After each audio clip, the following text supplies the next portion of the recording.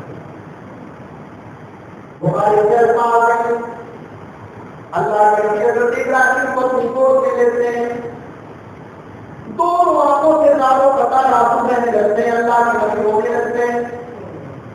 کہا آپ کی نظریں پڑتی ہیں, اللہ کے پیارے نبی کی آنکھوں میں آنسو دیکھتے ہیں.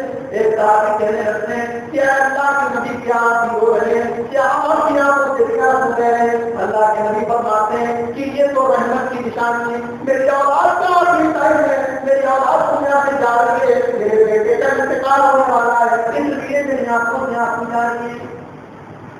رو رہے اللہ کے نبی, بیٹے کا انتقال ہونے والا ہے, بیٹے کا آخری ٹائم ہے, لیکن کیا الفاظ اللہ کے نبی کی زبان زیادہ ہونے میرے بات کے اوپر غور کیجیے. اللہ کے نبی کہتے ہیں ان العین تدمع والقلب یحزن, اے اللہ میرا دل غمگین ہے, میرے دل میں بیٹے کا غم ہے, میری آنکھوں سے میرے بیٹے کی جدائی کا آنسو بہ رہا ہے. اے اللہ میرا دل تو غمگین ہے, میری آنکھوں سے آنسو بہ رہے ہیں. ولا نقول الا ما یرضی ربنا, لیکن زبان سے ہم کوئی ایسی بات نہیں کہتے جس سے تو ناراض ہو جائے, زبان سے وہی بات بولیں گے جس سے تو راضی ہو جائے. یہ نبی نے اپنی پوری عمر کو کہ بڑی سے بڑی دوستی بتا ہے, زبان کو کنٹرول نہیں, زبان سے تو بات مت کرو جس سے اللہ تعالیٰ.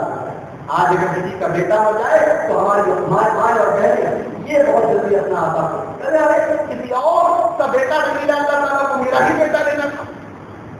اس طریقے کے کلمات اللہ تعالیٰ کے فیصلے پر ناراضگی کی دلیل ہے, اور جب کوئی بندہ اللہ کے فیصلے سے ناراضگی کا اظہار کرتا ہے تو اللہ بھی اس سے ناراض ہو جاتا ہے. لہٰذا یہ 10ویں چیز ہے جو ہمیں اللہ تبارک و تعالیٰ کو ہم سے راضی کرے گی. اگر ہم یہ چاہتے ہیں کہ اللہ ہم سے راضی ہوتا ہے تو ہمیں اللہ تبارک و تعالیٰ کے ہر فیصلے پر راضی کرنا ہے.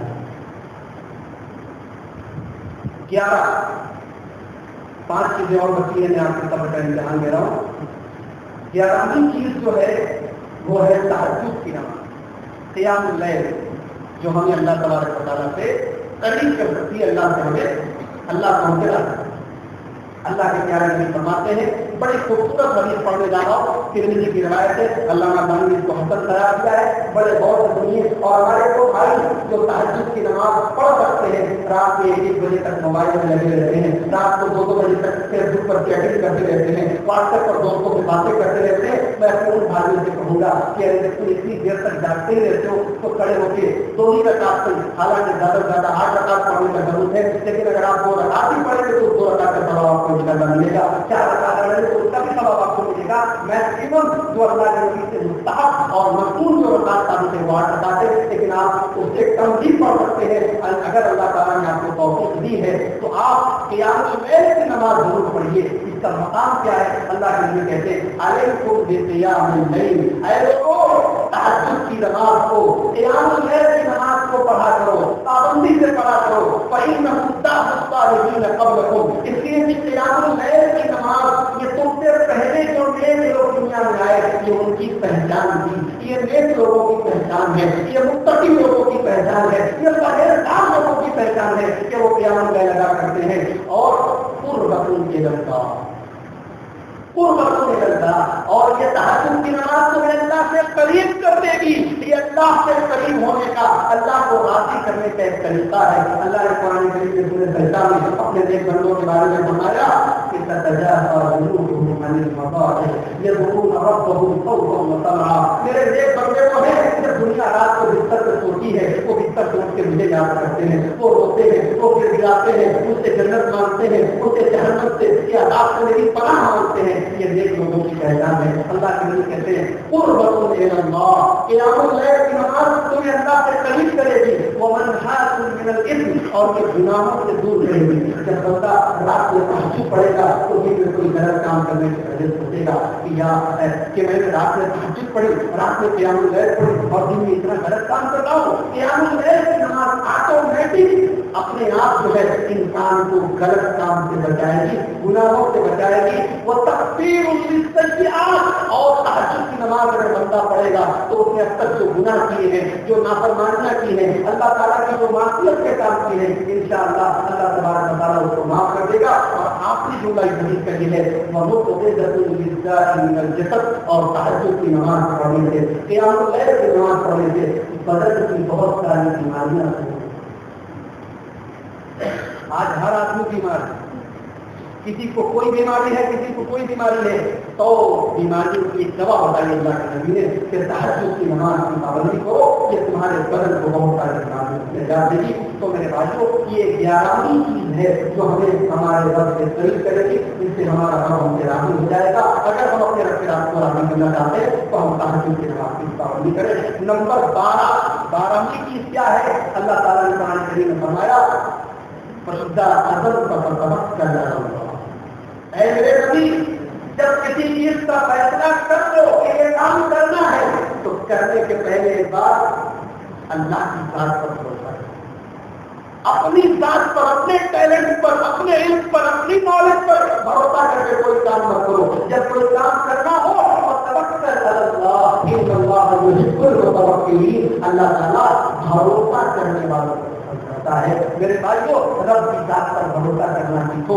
ہمارے وہ سلف صالحین تھے جو رب کی ذات پر بھروسہ کرتے تھے. امام بخاری پانی کے جہاز پر سفر کر رہے ہیں، ان کے جھولے میں، ان کے تھیلے میں 500 دیناروں کی 500 اشرفیوں کی دولت ان کے جھولے میں موجود ہے. جہاز میں ایک چور بھی سفر کر رہا ہے، چور کی نظر پڑی امام بخاری کی تھیلی، امام بخاری کی تھیلی پر چور کی نظر پڑ گئی.